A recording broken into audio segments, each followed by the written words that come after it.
200 grand and this brand new Audi A5, play Super 6 for your chance to win.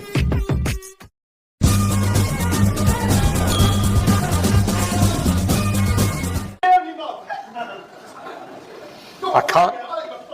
Fucking point has been here. You're a disgrace. You're a fucking disgrace. Next other fucking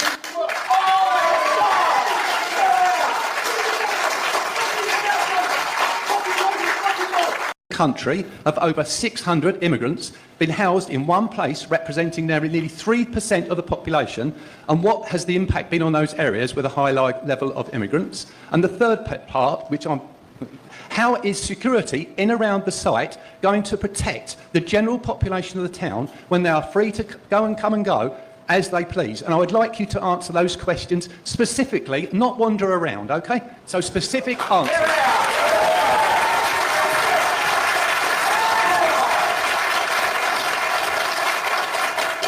Andrew, do you want to start with whether this has happened anywhere else and what the repercussions have been? So the camp that you have referred to before in Wethersfield, about 20 minutes outside of Braintree, has been operating with around 800 people, 800 single adult men on site for about 18 months. Currently, the capacity is higher than that, and we believe with the contributions of local police, council and health services, we run it effectively. Let me try and pick up the other two. I think the first question was about how we're going to run it. I've mentioned it, it's got 24/7 security on site. We will have all of the services that we need to meet the needs of the individuals on site. That includes interactions with them that will pick up any behavioural or issues that may arise or any cause for concern. That's why it's so crucial that we have not just policing colleagues involved, but local authority colleagues with social care expertise as well. Apologies, the final part of your question was... So if you just tell me, I'll reel it. Well, we take the microphone away so that we can hear what his answers are, sir. If you could repeat the third part of your question, sir. Hello. The problem is, and I think this reflects the views of the whole of this room, he hasn't actually answered one of the questions that I've raised.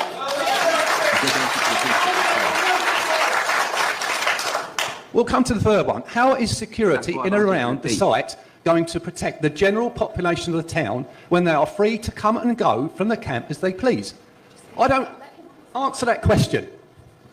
So just as we've done in Wethersfield, as we did with the Bibby Stockholm, we ensured that we had the ability to transport occupants away from the immediate vicinity, that we had meaningful things for them to do on site so that they weren't simply tipping into the local neighbourhoods. We've shown that we can do that effectively, and I believe that we can do it effectively here as well. Again, you haven't answered the question. Andrew, the statement here is that you haven't answered the question. Why are you not here? Hang on. What more can you add to those to assure the people in this room that what you say is genuine and that there will not be the repercussions that the gentleman here is concerned about? Facts. They're facts. So, for every community where we run a site like this, there are local amenities, local centres, parks, schools in the vicinity, which other local residents would have just the same level of concerns. We've shown that by the way that we induct service users, the people who we have on site, the way that we work with police, the local authority and the voluntary community, we have shown that we can manage that effectively and minimise any risk. I completely get that will not take away all of your concerns. Do you read the news? Do you watch the news? Do you read the papers? Have you the amount of sexual assaults there have been, the amount of rapes there have been? How can you assure us that it's going to be safe? The concern here being expressed is what has been seen elsewhere on the news, which is of great concern to those people in this room. Can you add anything to that, please? Of course, I pick up all of those concerns, and we see how the full system operates from where we are in the Home Office, and all of that interaction is shared with local authorities and police service up and down the country. The incidents that have been in the press over the last few weeks and months are horrific. They are, yes. They are a very, very small proportion compared to the overall population that we've got. I completely get why all of you will want absolute assurance that it isn't going to be repeated here. It does not make it okay. I completely take your point. The only point I would go back to again is what the reason that the government wants to use more of these sites is that we believe that with the additional security, with the additional on-site services that we can provide, those sorts of horrific incidences can be better avoided and picked up. There is no additional security. They can come and go from the site as they please. There is no security for the population of Crowborough. Okay. You are wrong in that there is more security and provision of services provided on these sites than there are at an equivalent hotel. So that is the answer you're going to get. So I know you can follow it up and elsewhere. If we persist with one person, we won't hear the other voices in the room. Can I just ask? So gentleman at the front there in the T-shirt, and I'll come to you, sir, behind next.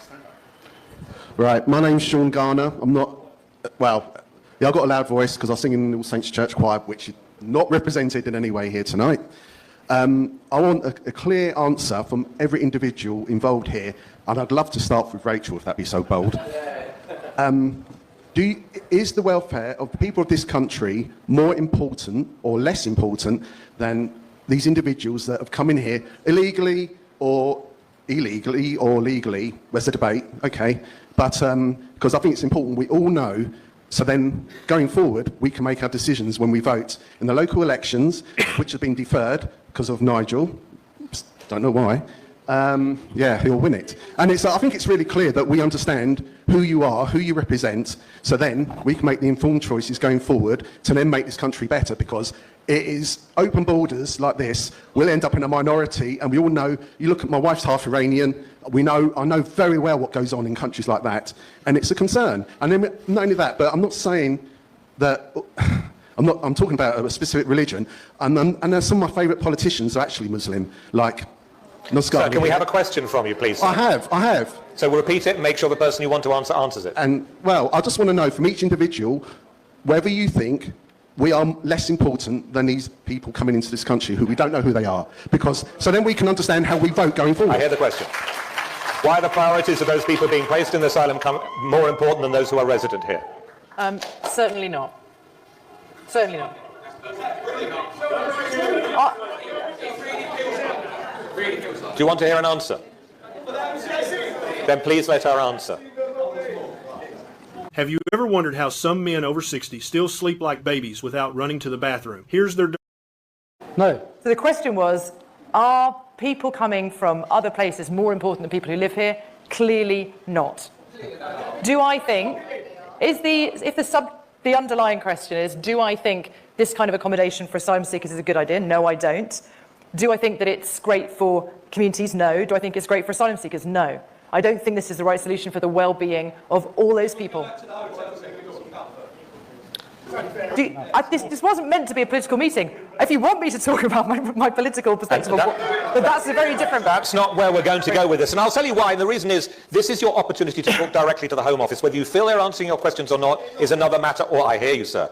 But there's a rare opportunity to talk directly to the Home Office, also for the town council members who don't necessarily get that opportunity and don't have that direct channel. You have that direct channel now, and much as I appreciate your question, sir, to Rachel, I would like to have some questions directly to Andrew and Lisa, who are waiting to take them. I said I was going to go to the gentleman over there next. I'll come to you, sir, after that. Thank you.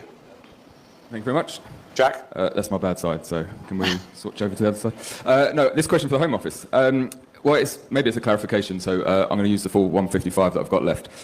So the process, as I understand it, for people coming into this country is that there's no formal process, hence why they're all jumping on dinghies and are making their way over that way. They turn up probably almost always without documentation or any proof of ID. They then get put into this system and landing in places like this is proposed to be. And then we say, who are you? And they give us a name and we go, yeah, okay, that's good enough for us. Let's take your fingerprint and get on with things. So essentially we're trusting their word as they come in. They then go into this camp and then they say, oh, I fancy a day trip out, and we check them out, and then they disappear. Or, more likely, they jump over the fence that's about 1 foot high in most places with a small amount of barbed wire, disappear without telling you. You've got no idea where they are, who they are, or where they go.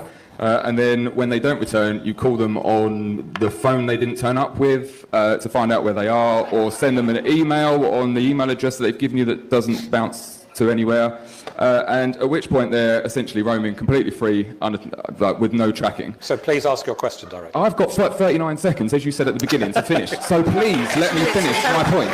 2 minutes is very good. And I'll take another 10 seconds for your interruption, sir. Right, so just to follow on from that point, they're essentially inside the asylum system waiting to be told if they're good or not. And if they say, no, you're not good, and they've done a runner, and you've got no way of contacting them, they're essentially in the not in the system anymore, probably with fake IDs and fake identities anywhere, running amok in the entire country. There's no way to track them. And as we've seen here, there's large amounts of people, and I'm sure they're not all coming in here for bad reasons, but those who would take this opportunity So that and is your run full 3 riot. minutes, I sir. said I'll take an extra 10 seconds for your interruption. You did. You've been given an extra 10 Right, seconds. and I will My job carry here on. is not to silence you, but to allow as many people as possible to answer. So please answer your question. Does everyone like to hear the answer to my question? Right, so can someone confirm if that in fact is the system as we understand it? Because I sat for a 4-hour meeting the other day listening to it, and that's all the information that I gathered. Thank you very much. John, I'm going to go quickly in bullet point form to try and cover every point that I think it was Jack made. So, if someone arrives seeking asylum via a small boat, there's a range of tools that we have to verify and monitor an individual who's arrived. That includes biometric checks, fingerprinting, official documentation, and a detailed asylum interview at the point when they arrive. So at the point where any individual comes into any of our accommodation, whether it's a hotel or a camp like Crowborough, those checks will have been done. I used the phrase earlier, lawfully present in the United Kingdom with a valid pending asylum claim. To have a valid pending asylum claim, you have to have a physical and digital relationship with the Home Office for that case to be considered. So if an individual wants to have that case considered, they have to be in contact with us. If an individual leaves the camp, they sign in and sign out. If they are away for more than 7 days in a 7 consecutive days or 14 days in a 6-month period, then their right to accommodation support is reconsidered or challenged. If they fail to comply with those expectations, then go back to my point, then their valid claim could be ceased, and they would then be illegally in the country, unlawfully in the country. We believe that when your pension is in a good place, you're in a good place. And the claim being that you don't know where they are or indeed how to monitor them subsequently. How does that work, Andrew? So if the individual breaks those conditions and ceases to engage in a way which we expect if we want their claim to be considered, if they seek to go into the black economy or anything like that, then they are unlawfully here. They are subject to potential detention and removal.